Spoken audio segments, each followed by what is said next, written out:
Hello, this is Rebirth of Legend here with another replay analysis. I'll be looking at one of my own games just to like kind of give people an idea of how to play a Alchemist game. In this game, I usually just first pick it honestly if I feel like playing Alch. I don't really care if they try and counter me, and I'd rather they try and counter me than counter my team. Like I'm gonna pick Alchemist into an AA because I don't really care. I see this guy highlighted on Shadow Fiend, and he wants to go middle. So I let him go middle and I just safe lane. Honestly, I don't mind safe laning Alchemist, but the difference between safe lane and mid Alchemist is kind of in the starting build you do and how you can adapt to pressure. Like mid Alchemist, it's hard to like pressure and gank him properly. And you can kind of like, Alchemist can kind of like get his farm no matter what there. While the safe lane, he can get contested a little more in. Like, I've had very mixed results. Like, I've had games where I'm like, if I was in a mid position here, I wouldn't have died like 5 times. There was like a bounty and like a Slardar and something. And they were just following me around. And like, I didn't get my level 6 fast enough. Like, there were a lot of problems, but... So let's see. Let's look at the starting build I choose. So I go with 8 Tango, a Soul Ring recipe, and a Ring of Protection. And I'm going to get a lot of very small items early on.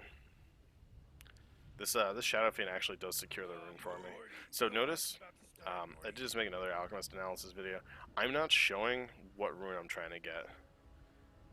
And I think they assume I'm getting bottom because they see 2 people. So I get this rune pretty much uncontested. I don't know what that guy was doing. He could have stolen that from me maybe, if he wanted to. If he timed the charge right, he probably could have. So I actually do get the rune pretty easily here. So the first thing I'm going to get my Stout and my Quelling Blade. I'm going to finish a Poor Man's Shield and get a Bassi, and I'll explain why I'll get each one of those in a second. I miss a creep because I'm a bad player. I buy a Quelling Blade to make me look less bad. So here, like, I'm going to play it just like I would pretty much mid-Alchemist, where I'm going to use Acid to zone them out. Difference is when I'm safe landing, I pretty much always max out my Grievel's Greed. So get the Poor Man Shield. When you're against a Wind Ranger, Poor Man Shield is really, really important. Because when she focus fires, she loses 50% of her damage early on. So her damage is going to drop to like 50 or so. And then... so her damage is going to drop to 50. And then you're blocking 100% of the hits instead of 50% of the hits. So it's a really big deal. So I have the 8 Tangos just to supply me with necessary regen until I get to my level 6, and at which point level 6, I don't really need the Tangos. I could have sold them, but I think I end up like using them for like no real reason. Probably should have just sold them, honestly. So my next item is going to probably be the Soul Ring. The Soul Ring is going to give me a little more regen. And something interesting, and I actually didn't know about Alchemist for a long time until I started playing the Octarine build. When you use your ult, we'll look at this real quick.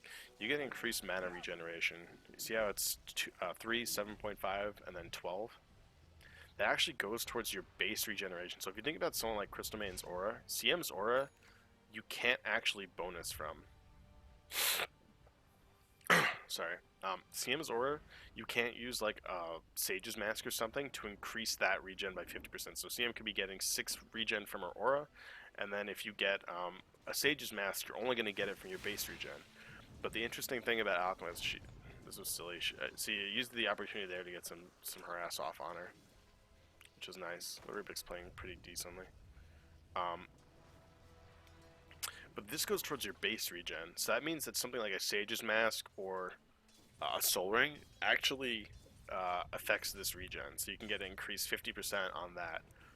So at level 3, my 12 regen goes to 18.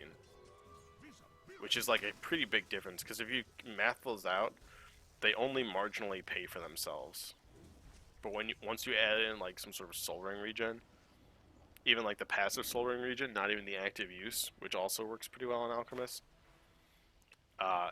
you'll find yourself never running out of mana. Like, even if I do mid-Alchemist, I usually just, once I get my travels, you'll see me get rid of my bottle for like a Sage's Mask. Because the Sage's Mask is actually more useful. But the Soul Ring is also really, like, if it were feasible to go Soul Ring from mid, it would be really good. But unfortunately, you can't really do that. Hell yeah. Lucked you can't really go Soul Ring in middle because you need the mana regen, or sorry, the HP regen until you're level 6. And also you need to constantly be able to spam acid, which you can kind of get away with here. Like, you couldn't be using a Soul Ring mid if you didn't have regen. Here I'm actually gonna get really lucky. I hit my ult timing like right as the charge connects. And I probably should have been playing a little safer here. See, that connects, I level it, and I live easily. They even connect a shackle there. It doesn't matter. She's underleveled. No, she's not actually. I lied. She's not underleveled. If she had her ult there, maybe it would have been a little closer. But like I said, since I have the Poor Man's Shield and the Ring of Basilisk, I actually have like a pretty decent amount of armor and damage block. So even if she had her ult there, it wouldn't have mattered. Yeah, she didn't even level her power shot. That's a really dumb skill build on her part. I didn't notice this. It's the first time I'm really watching this game. But yeah, if we look right now, like at this point, none of them can contest my farm in this lane in the slightest. Like, I bought a ton of little economy items, so I'm still gonna have like a 12-minute radiance. Yeah, that kill is gonna be really hard to get if he was like half competent, because we have no way to chain stun him because I'm not leveling concoction. But like, it's worth it. Yeah, like, I don't need a leveling concoction. Okay, let's speed this up.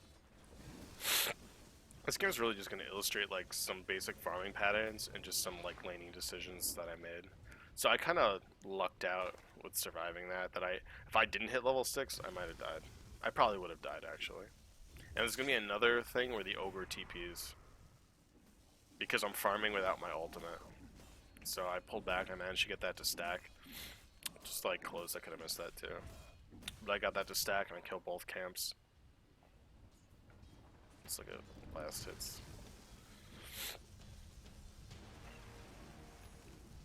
Yeah, so pub SFs are usually garbage. So I have like no thought that anyone on my team's actually good. So I'm playing this game like it's me against the world. And my team is communicating a little bit, which is actually really nice. But like, see there, I don't even mind taking some tower shots because I was still under my ult for a pretty substantial amount of time. Here I think I eat a tango just for the fuck of it, just to get a little higher regen. Because I want to go back into lane, so I'll take the little extra regen too. So you notice how like I'm trying to push this creep wave in and then farm each camp? That's going to be a trend you'll see me do on pretty much any hero that's capable. Here I don't even try to stack this.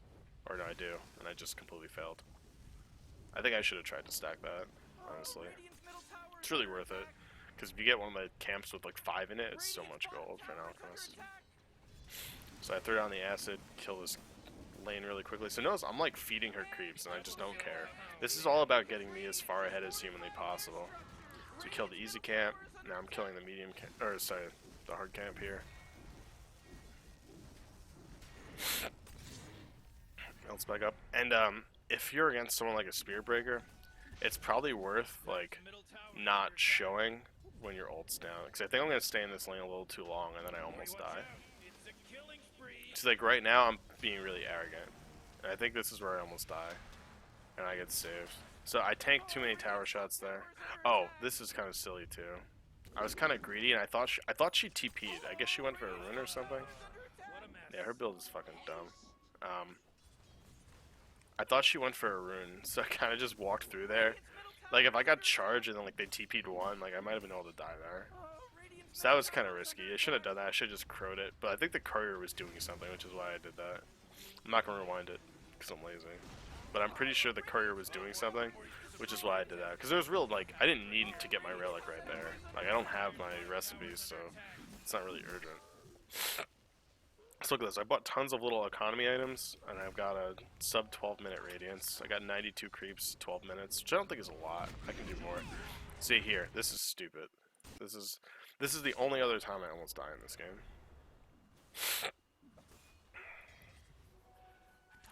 So, see, they do this well. Like, I usually don't get caught like this, and the only reason I am is because there's a fucking Spirit Breaker.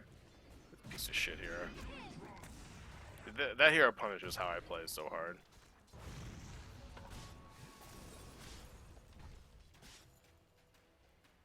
Yeah. So here I'm trying to dodge a potential power shot. I soul ring there because I had less than 150 health, so I just wanted to like still conserve the mana because I'm gonna regen so much. Yeah, so that was a real fuck up on my part.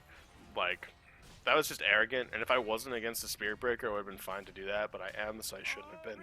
And like, you have to acknowledge things like that, and I don't feel like I do in enough games.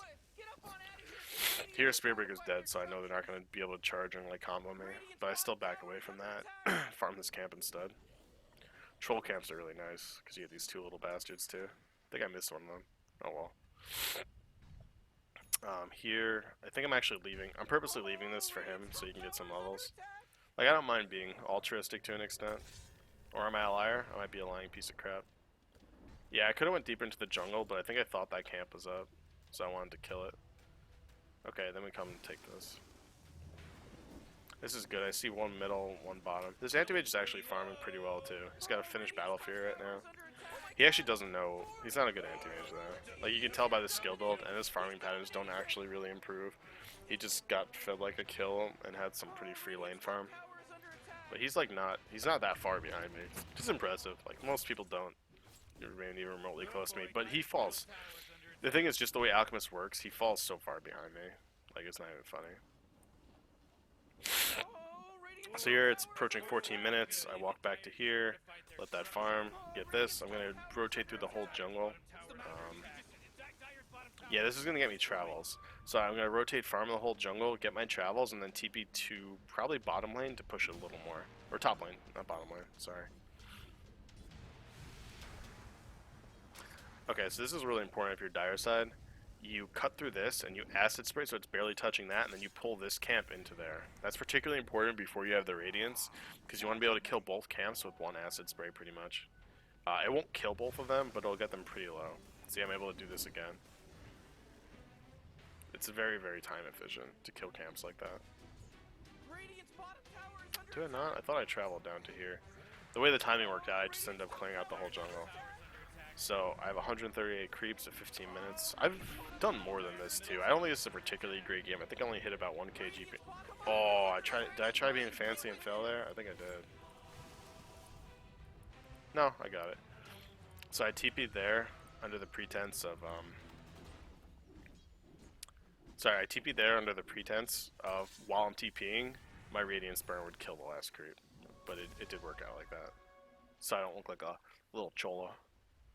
Here, I'm actually going to get rid of my Quelling Blade. I want the armor and I want the Poor Man Shield because one of the only ways they kill me is with like a freaking Wind Ranger. Do I actually screw up? I think I don't get it delivered. Okay, I don't know. I guess I screwed up there. I'm pretty sure that courier had my Yasha on it. Whatever, I'm gonna get rid of the Quelling Blade over the other two because I like having the Aura Armor when my illusions are pushing. I'm eventually gonna replace that with an AC and that with a Soul Booster. If I wasn't against a Wind Ranger, I would have ditched my Poor Man Shield. But like, it's so efficient against her because she gets the max attack speed and the reduced damage that ditching your Poor Man Shield is ill-advised. Like, you can do it and it'll let you farm a little more. But like, I guess I'm playing safe in that respect. Okay, I get the full Manta delivered now. So it's 18 minutes right now. I've got a Radiance, a Manta, travels, 185 creeps. I'm at 10 CS a minute right now.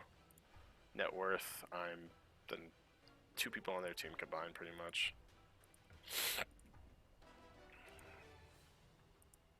This game I only hit 1,000 GPM, so it's not like a super crazy game. I have a lot of 1,200 GPM games, but I think this game showed like decent farming patterns. So I'm chasing him around like an idiot.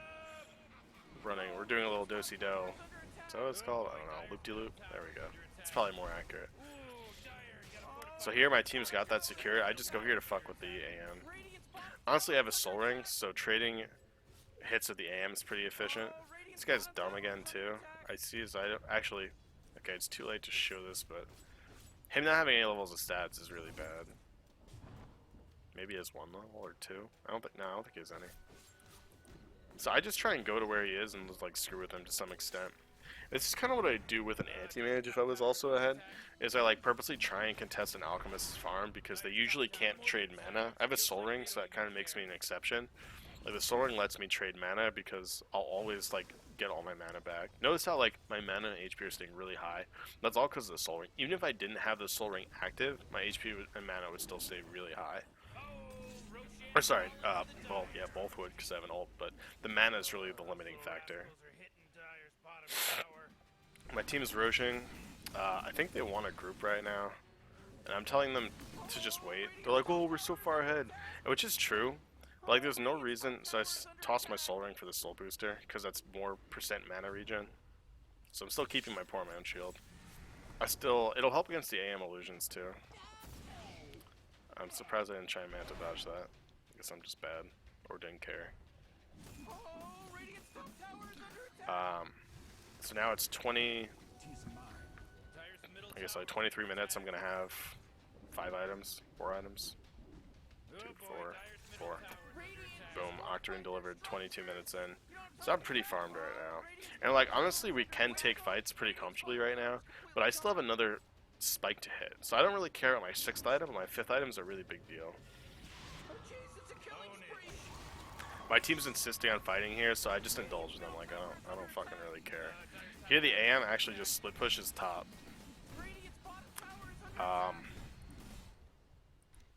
Which I don't think is a wrong decision. I don't know. You never want to give up a Rax for free, but like, how can he contest this? So I'll give him that. Like, it might have been the right call, but we only had to wait like 4. Like, this doesn't change 4 minutes from now, honestly. The only difference is I have an assault curious. Ooh, people talking smack. So I tell him, like, let me just finish farming my what do I tell him to let me finish farming? See, like, this AM's farm never really gets over 10 creeps a minute. Which is bad. Like, once you get the battle free, you should be getting like 20 creeps a minute on the AM. He can farm almost as well as I can.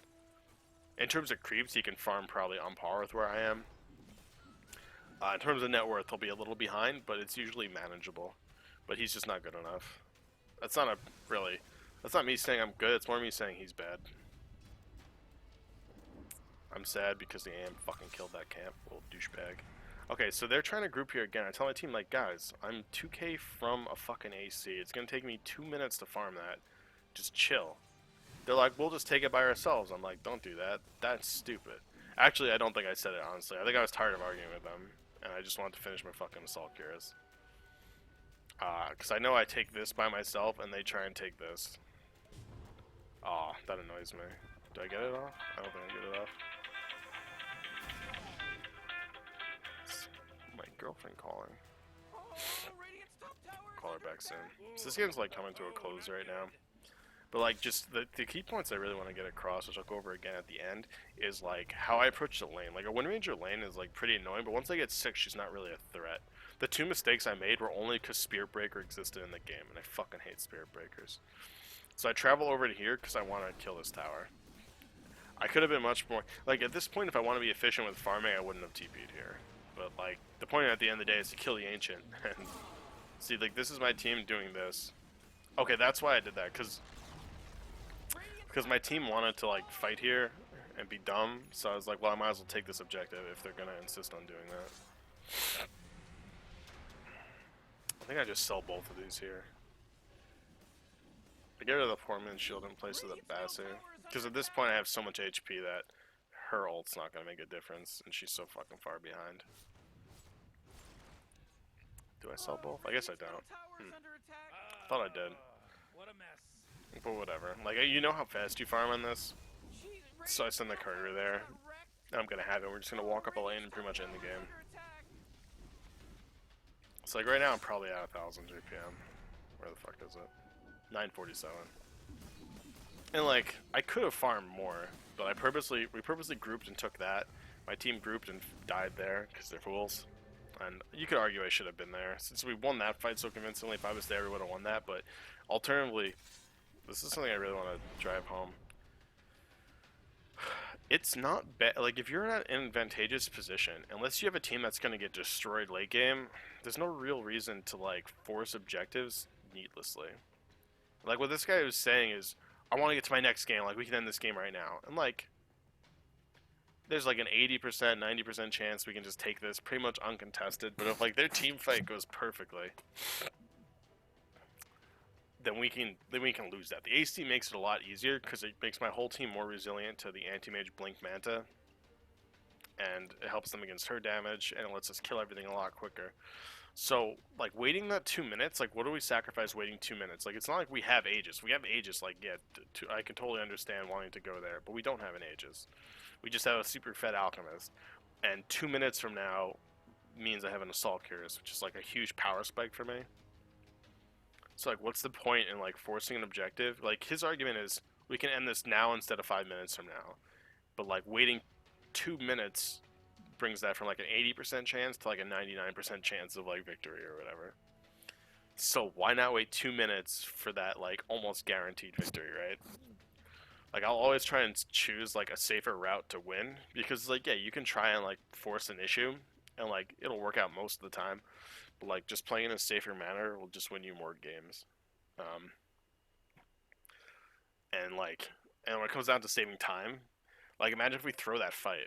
Like if we threw that fight here or something, like if they actually got off a good fight, even if I was there, and somehow like team wipe up, if they manage to do that, then that puts us behind, and the game's gonna take like 5 more minutes to end, or 10 more minutes, or maybe we put them in a fighting chance. And now this game goes for like 60 minutes. Like who knows how it ends up resulting? But the point is like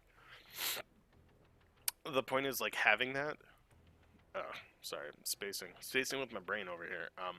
The point is like trying to force something because like it'll be faster, it'll save us more time. Why are we delaying it? Could result in you actually committing more time than just playing it safer and waiting 2 or 5 more minutes or something.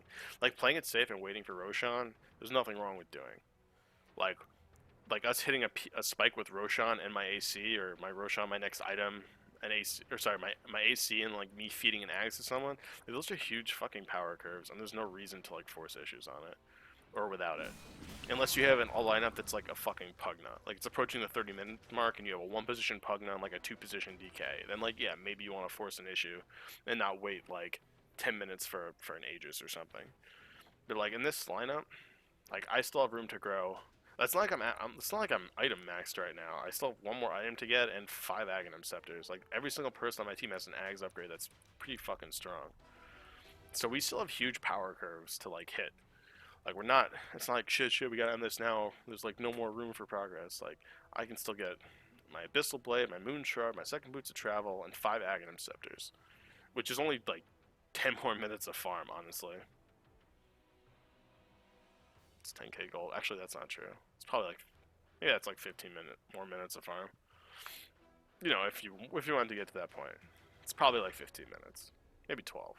Tall if I actually just go into farming mode, but like we can end the game, so there's no reason to do that. The point is just like you can hit your power curves and like just being comfortable with where they are. Well, like I did that because I knew it. Like I took that fight down there because I knew it could work, but like not waiting for the AC wouldn't have changed that. Like it's not like oh if we don't do this now we can't do it. It's like it went from like an 85% thing to working to like a 99%.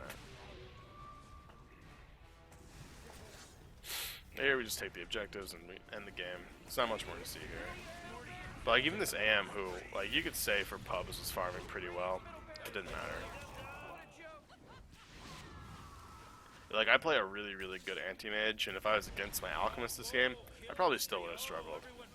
It probably would have been closer though. Because my anti-mage is really fucking good. I use anti-mage to contest Alchemist a lot too. Because if you do like if it's a fighting Alchemist, then it's not really a huge problem. But if it's the farming Alchemist, you can trade mana for HP when you have a Vlad's, and trading mana is really annoying for the Alchemist, except when he has the Soul Ring, as I said. Because he just needs to wait for the Soul Ring to be up, pop Soul Ring, activate his Chemical Rage, and then he'll have all of his mana back, or enough to sustain like his Acid Spray and TP usage. Here I'm being a greedy little bitch. I know the game is over. We took mega creeps. I need more creeps. Hope that gives an idea. I just want to explain like itemizations, general farming patterns, and you know, mentality to like approaching a lane. When I'm in mid, the main difference is bottle over soul ring. I definitely wouldn't get a Bassi actually. Like that's purely because I had safe lane. That's why I have a Bassi. Almost always get a poor man shield. Depending on the lane, but like if you look, like Miracle does it too, and I theorized it was really good. I saw Miracle doing it. I'm like, my theory was correct, so I'll just start doing that.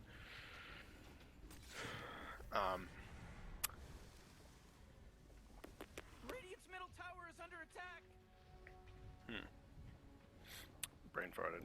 Did I have a point to make? I don't know. I think I just bought like a bunch of point boosters. It's probably silly. Usually, like at the rate at which Alchemist farms, it can be worth just buying all your point boosters kind of immediately. Because you don't want to keep having to ferry the courier back, because like honestly, like every minute you're farming like 1,500 gold, so. But the game's coming to a close. I'm just buying the Ags for the Rubik because he wanted it. He's a swell dude.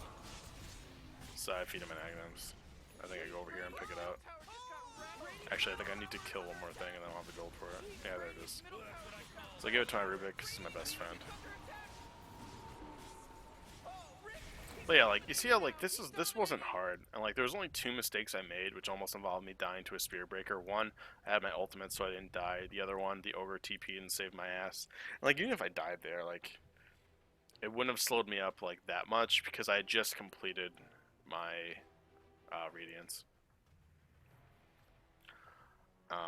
So the important part is like abuse the side camps. You do the same thing in middle. Like if you're Radiant, you acid spray a wave, maybe last hit it, push it to the tower, come farm these 2 camps. Dire is the same deal. You acid spray, push the wave, you come farm these 2. This is almost easier. I think I tend to farm more Dire, and that's probably because I could be more efficient. And the reason is because I use my acid spray to kill both of these camps at once. So like I'll chop through this tree, put my acid so it's. Am I not on free camera right now? You use your acid so it takes up like that area, so it barely aggroes those, and then you aggro these creeps into the acid, and then you right click these creeps, because those guys will be hit by it 100% of the time. I might make another one of a mid Alchemist too. But yeah, so you have the acid spray like, that's wrong. God damn it, why do I keep doing this? Okay, we're backing up. So if we put the acid spray so it's like here, they're going to sit in the acid pretty much the whole time. These guys have to be pulled into it, so you auto these down. There's in the old map you used to be able to acid spray and hit both camps, but you can't anymore. Yeah, you definitely can. Your acid spray would only cover like here, I think. But yeah, so each creep wave, you want to like farm the creep wave, and then farm out the woods. If your team's stacking for you, that's awesome too, but if they're not, it also doesn't really matter. And the same thing like Radiant side, obviously, you farm these 2 camps in between your creep waves, and once you hit 6, like you're super, it doesn't matter like the pressure you're under, you're usually pretty independent, and you just farm with your acid spray. Like if you're ever super under pressure in a lane, you just throw your acid spray down on the creeps, hope for whatever you can, and then just go jungle. So that's how you respond to pressure. Like you don't force yourself to stay in a lane where you're under pressure. You just throw down the acid, and that's why maxing acid's also important, because it'll make you get those creeps a bit easier. Like here, if I maxed acid, I'd also zone her out a lot more. But she's also a wind ranger, so she's pretty long range hero, 600.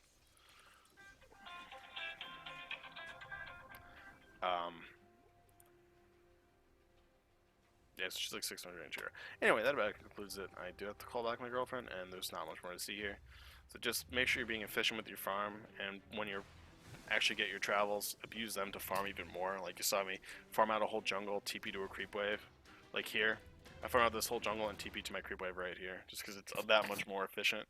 Then I move over to here and farm those. So just get as much as you can during the time which it's safe, and then, you know, take your objectives.